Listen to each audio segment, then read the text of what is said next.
Hello, this is Todd Nessa for Godly America, and I want to talk to you just a little bit today about something that I wrote a blog post on my blog on the Godly America website, which is found at godlyamerica.org.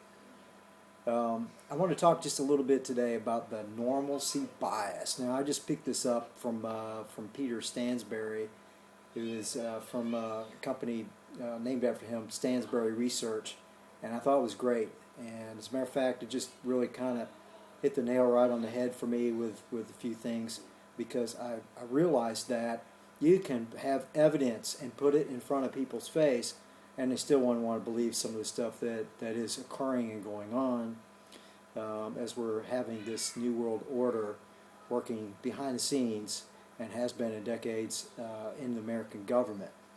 So I want to talk just a little bit about the reason why, the objectivity to that, just by simply reading here.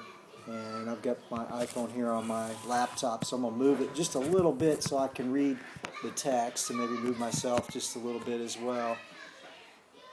And I'm just going to simply read it. And this is what he writes, and you can check it out. If you go to his website or something, you can go ahead and click on one of his videos, and you will find it there in one of the different videos for one of his different products.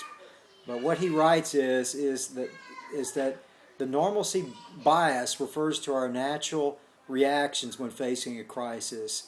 The normalcy bias causes smart people to underestimate the possibility of disaster and its effects. In short, people believe that since something has never happened before, it never will. We are all guilty of it. It's just human nature. The normalcy bias also makes people unable to deal with disaster once it's occurred. Basically, people have a really hard time preparing for and dealing with something they have never experienced. He gets talking about Katrina here in just a little bit, but this I really, really liked.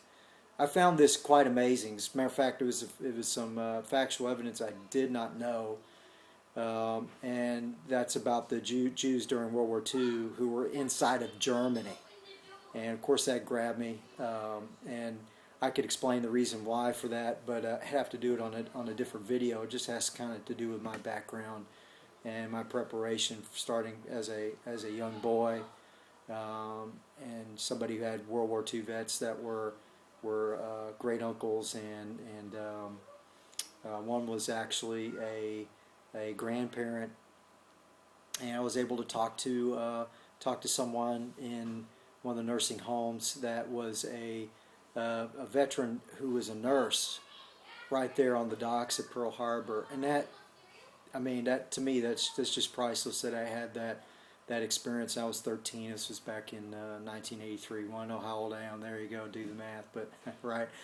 But anyway, that's just kind of an aside. But there was just always this fascination in me about World War II and learning about World War II, and I used to go get books from the library and stack them up, and I never read. I said I'd do this on another video, and here I am going rambling on about this. But anyway, so this really grabbed me because of my background, because of that background.